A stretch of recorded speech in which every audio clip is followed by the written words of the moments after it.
በስመ አብ ወወልድ ወመንፈስ ቅዱስ አሃዱ አምላክ አሜን። አንድ አምላክ በሚሆን በአብ በወልድ በመንፈስ ቅዱስ ስም እናምናለን፣ ዛሬም ዘወትርም ለዘላለሙ አሜን። የተወደዳችሁ የእግዚአብሔር ቤተሰቦች፣ የድንግል ማርያም የአስራት የበኩራት ልጆች፣ የቅዱሳን መላእክት፣ የነቢያት፣ የሐዋርያት፣ የጻድቃን፣ የሰማዕታት ወዳጆች በክርስቶስ ክርስቶሳውያን በወልድ ውሉድ የተሰኛችሁ ውድ የእግዚአብሔር ቤተሰቦች እንደምን ለዚህ ሰዓት አደረሳችሁ? እንደምን ቆያችሁ? እንደምን ሰነበታችሁ? አሜን። እግዚአብሔር ይመስገን ብለን እንድናመሰግነው የፈቀደልን የአባቶቻችን አምላክ የእኛም አምላክ ልዑለ ባሕርይ ቅዱስ እግዚአብሔር ስሙ የተመሰገነ ይሁን። አትለየውምና እናቱ እናታችን ቅድስተ ቅዱሳን ንጽሕተ ንጹሐን ቅድስት ድንግል ማርያም ስሟ የተመሰገነ ይሁን። ቅዱሳን መላእክት፣ ነቢያት፣ ሐዋርያት፣ ጻድቃን፣ ሰማዕታት፣ አበው መነኮሳት እግዚአብሔር እንዳከበራቸው እንደየክብራቸውና እንደየማዕረጋቸው የተመሰገኑ ይሁኑልን። እንደ እግዚአብሔር መልካምና በጎ ፈቃድ ዛሬ የምንማማረው አብይ ጾምን በተመለከተ ይሆናል። አብይ ጾምን ጌታችንና አምላካችን መድኃኒታችን ኢየሱስ ክርስቶስ 40 ቀንና 40 ሌሊት ብቻ ጾሞ እኛ ለምንድነው 55 ቀናት የምንጾመው የሚለውንና ሁዳዴ ጾም ማለት ምን ማለት ነው የሚለውን እና እውነተኛ ጾም ከንስሐና ከበጎ አድራጎት ጋር የሚለውን የምንመለከት ይሆናል። አብይ ጾም። ይህ ጾም ክብር ይግባውና ጌታችንና አምላካችን መድኃኒታችን ኢየሱስ ክርስቶስ ከተጠመቀ በኋላ ሳይውል ሳያድር ዕለቱን ወደ ገዳመ ቆሮንቶስ ገብቶ 40 ቀንና 40 ሌሊት ከዘረጋ ሳያጥፍ ካጠፈ ሳይዘረጋ በትርህምት የጾመው ጾም በመሆኑ አብይ ጾም ይባላል፣ ወይም ሁዳዴ ይባላል። ሰፊ የእርሻ መሬት ማለት ነው። ይህም በተግባሩም ሆነ በቀናቱ ከሁሉ የበለጠ ነውና ሁዳዴ ተባለ።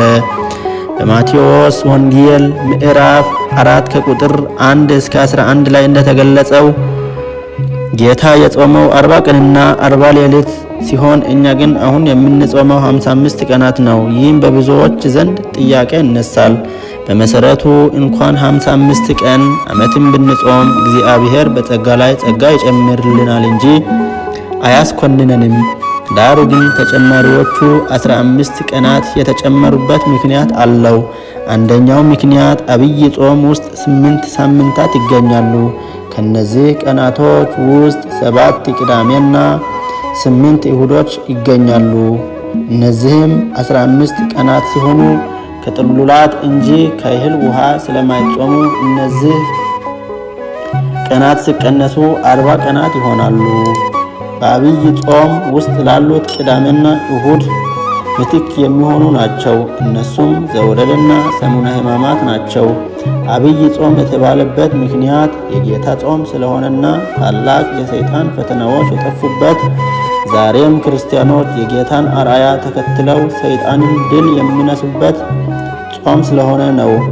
በሕዝቡም ዘንድ ሁዳዴ ይባላል። ሁዳዴ ማለትም ሰፊ የመንግስት መሬት ማለት ነው። በጥንት ዘመን ገባሮቹ ለባለርስቱ ወይም ለሀገረ ገዢው የሚያርሱት መሬት ሁዳድ ይባላል። ሁዳድ ማለት ሰፊ መሬት ሲሆን ይህ ሰፊ መሬት የሚታረሰው ወይም ስራው የሚሰራው በአዋጅ ታውጆ ነው። ሕፃን አዋቂው በስራው ተሳትፎ ያደርጉ ነበር። በዚህም ምክንያት ይህ ጾም ከሕፃን እስከ አዋቂው የሚጾመው ጾም በመሆኑ ሁዳዴ ተባለ። ይህም ጾም አሁን እኛ የምንጾመው 55 ቀን ነው። አንድም በአብይ ጾም ውስጥ 8 ሳምንታት አሉ። 7 ቀን ዘወረደ ወይም ጾመ ሕርቃል ነው።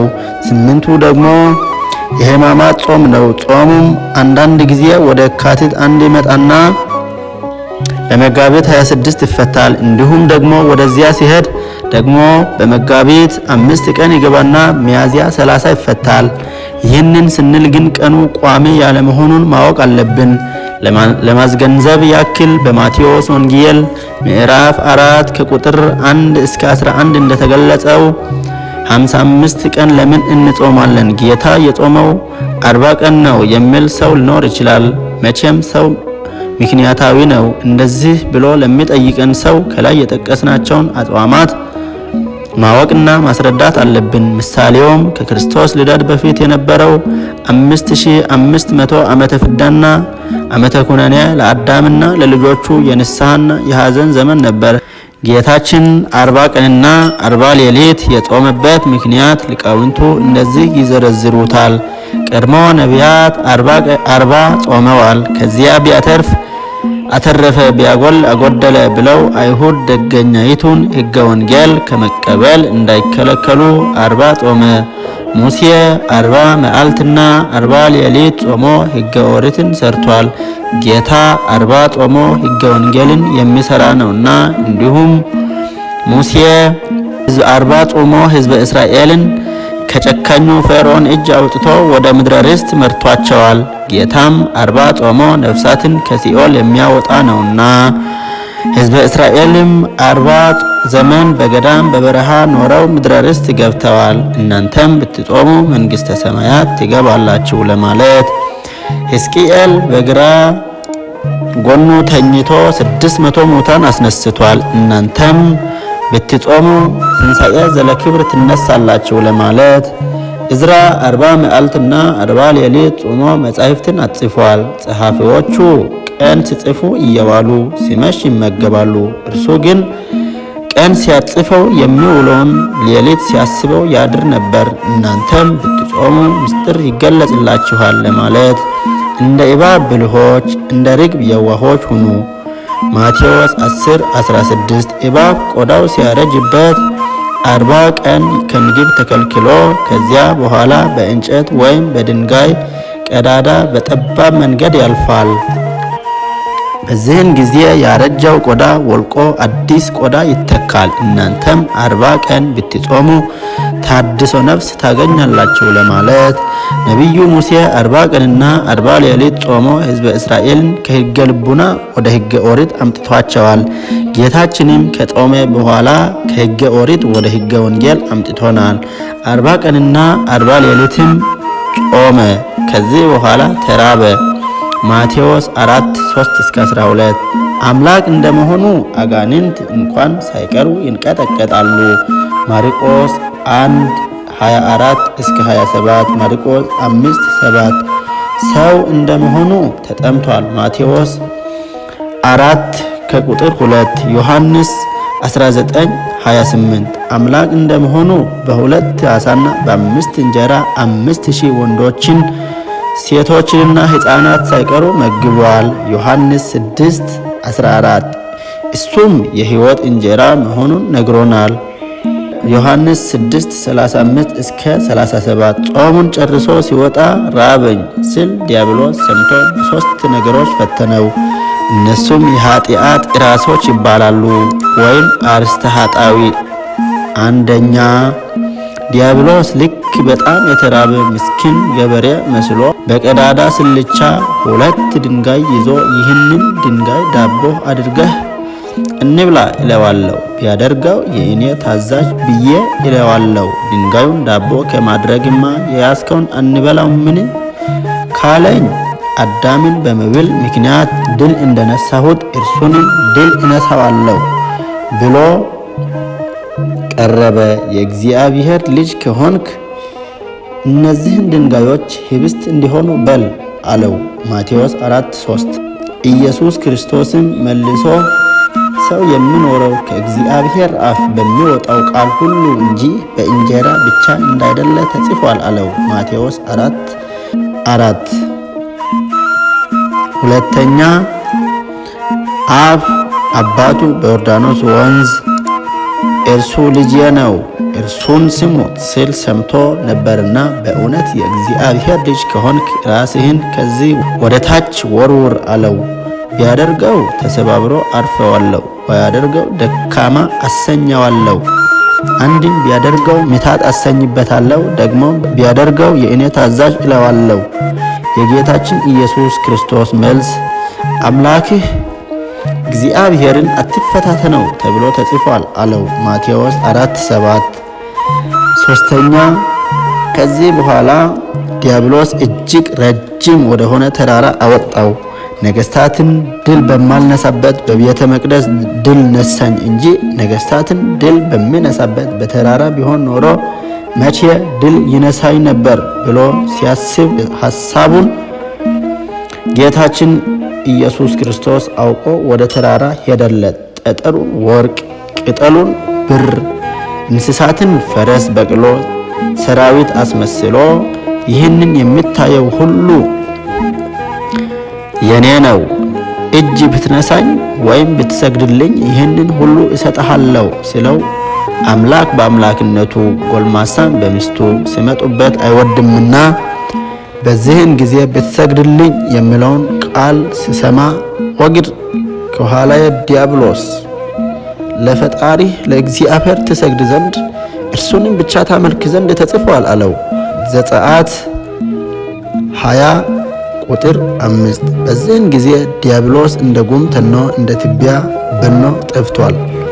በጾም በጸሎት ጥንተ ጠላታችን ዲያብሎስ ድል እንደምንነሳው ራሱ አምላካችን ኢየሱስ ክርስቶስ በማቴዎስ ወንጌል ምዕራፍ 17 ከቁጥር 14 እስከ 21 አንድ ልጁ የታመመበት ሰው ልጁን እንዲያድንለት ጠይቋቸው፣ ሊያድኑት ግን አልተቻላቸውም። ያም ሰው ጌታን መምህር ሆይ ዲዳ መንፈስ ያደረበት ልጄን ወደ አንተ አምጥቼዋለሁ፣ በያዘውም ስፍራ ሁሉ ይጥለዋል፣ አረፋም ይደፍቃል፣ ጥርሱንም ያፋጫል፣ ይደርቃልም። እንዲያወጡለት ለደቀ መዛሙርት ነገርኳቸው፣ አልቻሉምም አለው። በዚህን ጊዜ ጌታ ደቀ መዛሙርቱን ስለ እምነታቸው መጉደል ከገሰጻቸው በኋላ ወደ እኔ አምጡት ብሎ ካመጡት በኋላ ጌታችን ጋኔኑን ከገሰጸውና ጋኔኑ ከልጁ ወጣ። በዚህም ሰዓት ልጁ ዳነ። ከዚህ በኋላ ደቀ መዛሙርቱ ለብቻቸው ቀርበው ስለምን እኛ ማውጣት ተሳነን አሉት። ጌታችን ኢየሱስ ስለ እምነታችሁ መጉደል አላቸውና ዝንቱ ዘመድ ኢይወፅእ ዘእንበለ በጾም ወበጸሎት፣ ይህ አይነቱ አብሮ አደግ ጋኔን በጾምና በጸሎት ካልሆነ በቀር አይወጣም በማለት ጾምና ጸሎት ምን ያክል ኃይል እንዳለው አመልክቷል። እውነተኛ ጾም ከንስሐና ከበጎ አድራጎት ጋር ጾም ከምግብ ብቻ መከልከል አይደለም የተባለው አነጋገር እንዲሁ የሚታለፍ ሳይሆን በቁም ነገር የምንመለከተው ነው። ጾም ከአይን አምሮት፣ ከስጋ ምኞት፣ ከዓለማዊ ነገሮች ሁሉ መከልከልን በጠቅላላው ዓለሙንና በውስጡ ያሉትን ሁሉ ከመውደድና ለእነርሱም ከመገዛት ራሳችንን ነፃ የምናወጣበትን መንገድ ያመለክተናል። በአጠቃላይ ጾም ማለት ራሳችንን ከምድራዊ ነገሮች ሁሉ የምንከላከልበትና የምንቆጣጠርበት፣ ልባችንን ለእግዚአብሔር ቃል ብቻ የምናስገዛበት፣ ለተራቡትና ለተቸገሩትም መልካም ነገርን የምናደርግበት መንፈሳዊ መሳሪያ ነው። ክፉ እያደረጉ ጾም የለም። ጾማችን ከመልካም ስራ ጋር መሆን አለበት። በጎ ምግባር የጎደለው ጾም እውነተኛ ጾም አይባልም። ስለዚህ ነው በዘመኑ የነበሩትን የክፉ ሰዎች ጾም ነቢዩ ኢሳይያስ የተቃወመው። ነቢዩ የግፍ ስራቸውን ተቃወመ እንጂ ጾም ጸሎትን አልተቃወመም። እውነተኛው ጾም ከፍትና ከሪት ጋር ከሰብአዊ ርኅራኄ ጋር መሆን እንዳለበት አስተምሯል። ኢሳይያስ 58 ከቁጥር 1 እስከ 14። በክርስቲያናዊ ሕይወታችን ዘመን የንስሐ የጾም የጸሎት ጊዜ እንዲኖረን ያስፈልጋል። ከዓመት ስራችንና ከኃጢአት በንስሐ ተመልሰን እግዚአብሔርን በጾም ጸሎት ብንለምነው ይሰማናል። አሁንስ ይላል እግዚአብሔር፣ በፍጹም ልባችሁ በጾምም በልቅሶና በዋይታ ወደ እኔ ተመለሱ፣ ልባችሁን እንጂ ልብሳችሁን አትቅደዱ። አምላካችሁም እግዚአብሔር ቸርና መሐሪ፣ ቁጣው የዘገየ ምሕረቱም የበዛ ለክፋትም የተጸጸተ ነውና ወደ እርሱ ተመለሱ። በጽዮን መለከትን ንፉ፣ ጾምን ቀድሱ። የእግዚአብሔርም አገልጋዮች ካህናት እያለቀሱ አቤቱ ለሕዝብ ራራ ይበሉ ካለ በኋላ ኢዩኤል እግዚአብሔርም ስለ ምድሩ ቀና ለሕዝቡም ራራለት በማለት ይጽፋል። ኢዩኤል 2:12 እስከ 20። እንግዲህ እንዲህ አይነቱን ጾም ነው እግዚአብሔር የሚፈልገው። ሕዝቡ በጾም በጸሎት ለንስሐ የሚገባ ፍሬ ካደረጉ፣ ካህናቱም ስለ ራሳቸውና ስለ ሕዝቡ ሱባኤ ከገቡ፣ ምህላ ከያዙ ከእግዚአብሔር ይቅርታና ምሕረትን እናገኛለን። የእውነተኛውን ጾም ጥቅም በዚህ ሁኔታ ልንረዳው ይገባል። እውነተኛው ጾም ከንስሐና ከጸሎት ጋር ይካሄዳል። እውነተኛው ጾም ሌላም ጥቅም አለው። ብዙ ከመብላትና ብዙ ከመጠጣት የማይቆጠብ ሰው ለብዙ ኃጢአት የተጋለጠ ነው። በአንጻሩ ደግሞ በንስሐ ሕይወት ውስጥ ሆኖ የሚጾምና የሚጸልይ ክርስቲያን ከብዙ ፈተናና ኃጢአት ይድናል። ለዚህም ነበር አንዱ ምክንያት እግዚአብሔር ሕዝቡን እስራኤልን መናና ውሃ እየመገበ በልክና በመጠን እንዲኖሩ ያደረጋቸው። ዛሬም ያለነው ክርስቲያኖች በእውነተኛው ጾም ተወስነን መኖር ይገባናል። ከእግዚአብሔር ፈቃድ ውጪ ክፉ ከተመኘን በእምቢተኛዎቹ እስራኤላውያን ላይ የደረሰው ክፉ ነገር እንዳይመጣብን እንጠንቀቅ። ሐዋርያው ቅዱስ ጳውሎስ እንዳለው እስራኤላውያን ክፉ ነገር እንደተመኙ እኛ ደግሞ እንዳንመኝ ይህ ምሳሌ ሆነልን። ሕዝቡም ሊበሉ ሊጠጡም ተቀመጡ፣ ሊዘፍኑም ተነሱ ተብሎ እንደተጻፈ ከነርሱ አንዳንዶቹ እንዳደረጉት ጣዖትን የምታመልኩ አትሁኑ። ከነርሱም አንዳንዶቹ እንደሴሰኑ በአንድ ቀንም 2,000 በ3,000 እንደወደቁ አንሴስን። ይህ ሁሉ እንደ ምሳሌ ሆነባቸው። እኛንም የዘመናት መጨረሻ የደረሰብንን ሊገስጸን ተጻፈ። ስለዚህ እንደ ቆመ የሚመስለው እንዳይወርቅ ይጠንቀቅ። አንደኛ ቆሮንቶስ ምዕራፍ 10 ከቁጥር 6 እስከ 12። ነገ እንሞታለንና እንብላና እንጠጣ የሚለው መመሪያ በክርስቲያኖች ዘንድ ቦታ የለውም። አንደኛ ቆሮንቶስ ምዕራፍ 15 ከቁጥር 32 እስከ 34። ይህ ትንሣኤ ሙታንን የማያምኑ ወይም በቀቢጸ ተስፋ የሚኖሩ የዓለማዊ ሰዎች ፍልስፍና ነው። እኛ ግን በትንሣኤ ሙታንና በዘላለማዊ ሕይወት እናምናለን። በሞቱ ሞትን ደምስሶ በትንሣኤው አዲስ ሕይወትን የሰጠንን ክርስቶስን እናምናለን። እርሱም ስለ እኛ ሲል በሕማሙና በሞቱ ጸዋትወ መከራን ተቀብሎ አድኖናል። ስለዚህም በመብላትና በመጠጣት ሳይሆን በጾምና በጸሎት ጌታ ለእኛ የተቀበለውን መከራ እያሰብን እናመሰግነዋለን። ይህም ሙሽራው ከደቀ መዛሙርቱ የሚለይበት ጊዜ ይመጣል። ያን ጊዜ ይጾማሉ በተባለው መሰረት የሚደረግ ጾም ነው። ጊዜው ከጸሎተ ሐሙስ ማታ እስከ ትንሣኤ እሁድ ያለውን ይመለከታል።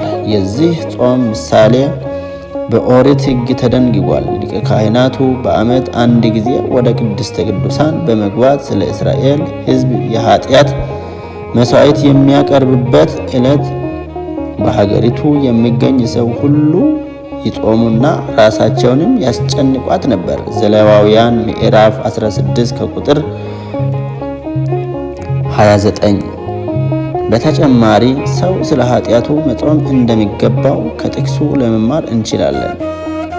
ሰው በንስሐ ወደ እግዚአብሔር ሲመለስ ወይም ምህላ በሚያደርግበት ጊዜ ወይም ሱባኤ በሚይዝበት ጊዜ ሁሉ መጾምና ማዘን ይገባዋል። እንደዚህም በማድረግ በወገንም በአገርም የመጣው መቅሰፍት ይመለሳል። ኢዩኤል ምዕራፍ 2 ከቁጥር 12 እስከ 17። ትንቢተ ዳንኤል ምዕራፍ 10 ከቁጥር 1 እስከ 14። የጾም ልጓምነት ዋይ መምኪዋ በጾም ለነፍስየ ነፍሴን በጾም አደከምኳት በረሃብ አስጨነቅኳት ማለት ሲሆን ዓላማው ስጋን ለመገሰጽና ራስን ለመግዛት ነው። መዝሙረ ዳዊት ምዕራፍ 34 ከቁጥር 13። ራስን በጾም ማስጨነቅ ጥቅሙ ምንድን ነው የሚለው ጥያቄ በዘመናችን እየበዛ ሄዷል። እየበላን እየጠጣን እየተደሰትን እምነታችንን ጠብቀን ጸሎትና ምጽዋት ካደረግን ሌላ ምን ያስፈልጋል የሚሉ የስም ክርስቲያኖች ጥንትም ዛሬም አሉ። ይህ ግን ስህተት ነው። ሥጋህን ያለ ልጓም በነፃ ከለቀቅከው የነፍስህን ነገር ረስተሃል። የምትሄድበትንም መንገድ አላወቅከውም፣ መድረሻህንም በውል አላስተዋልከውም። ሥጋ ለነፍስ እንደ ጭነት ፈረስ ነው። ፈረሱ ካልተገራና ልጓም ካልተደረገበት ጋላቢው በአደጋ ላይ ይጥለዋል። ሥጋን እንደ ፍላጎቱ እንዲጋልብ መተው ሳይሆን በጾም ልጓምነት እየተቆጣጠሩ መምራት ለራስም ለሌሎችም ይጠቅማል። እንደዚህ ካደረግን ሐዋርያው ጳውሎስ የክርስቶስ ኢየሱስም የሆኑቱ ሥጋን ከክፉ መሻቱና ከምኞቱ ጋር ሰቀሉ ያለው ይፈጸማል። ገላትያ ምዕራፍ 5 ከቁጥር 24። እንግዲህ ክርስቲያናዊ ሕይወታችን የተሟላ እንዲሆን ጸሎትና ምጽዋትን ብቻ ሳይሆን ጾምንም አጥብቀን እንያዝ። ጾም የጸሎት መፍለቂያ ምንጭ ነው። በጾምን ጊዜ ሁሉ ሥጋችንን ታዛዥ ለማድረግ ብቻ አይደለም። አንደኛ ቆሮንቶስ ምዕራፍ 9 ከቁጥር 27። ይልቁንም መንፈስና ነፍስን ከመንፈሳዊ ምግብ እንዲጠግቡ እድል መስጠት ነው። እነዚህም ጸሎት፣ ቅዱሳን መጻሕፍትን ማንበብ፣ ተመስጦ እና ፍቅረ እግዚአብሔር ናቸው። በተለይ ጾምና ጸሎት ምን ያህል የተሳሰሩ እንደሆኑ ለመግለጽ ቅዱስ ያሬድ በጾም ወበጸሎት ይሰረይ ኃጢአት ወይደመሰስ ኩሉ ገጋይ፣ በጾምና በጸሎት ኃጢአት ይሰረያል በደልም ሁሉ ይደመሰሳል ብሏል። እንዲሁም ከጾም ጋር ተባብረው ሊጓዙ የሚገባቸውን ስነ ምግባራት ሲጠቁም ጾምን እንጹም፣ ወንድሞቻችንን እንውደድ፣ ሰንበትንም እናክብር ይላል። ከፍቅር የተነሳ ጾም የስስትን በሽታ የምትፈውስ መድኃኒት መሆኗን መረዳት ይቻላል። ጾም ከምጽዋት መለየት የለበትም የምንለውም ከዚህ የመነጨ ነው። በሥጋ መራብ በመንፈስ የመጥገብ ምስጢር የሚሆነው በጾም ነው።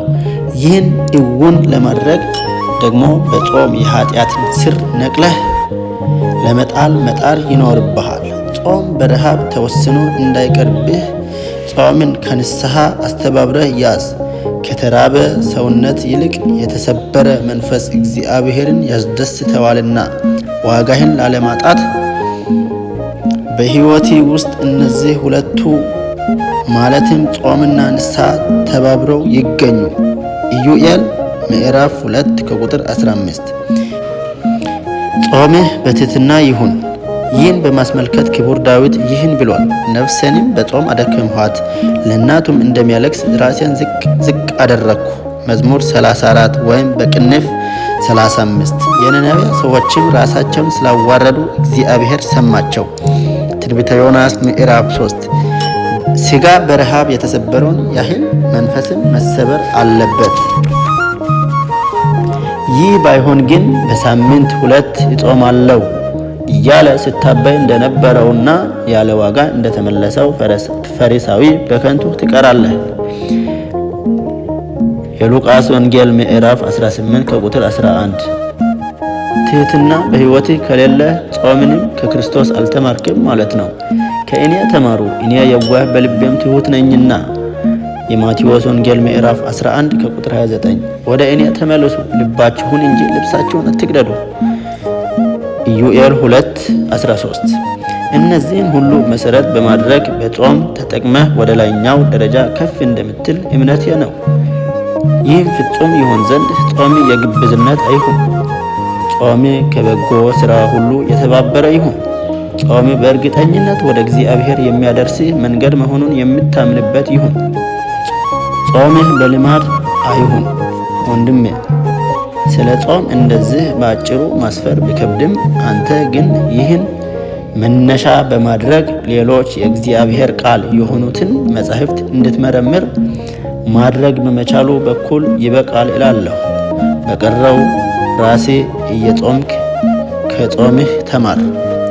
ወስብሐት ለእግዚአብሔር ወለወላዲቱ ድንግል ወለመስቀሉ ክቡር። ይቆየን።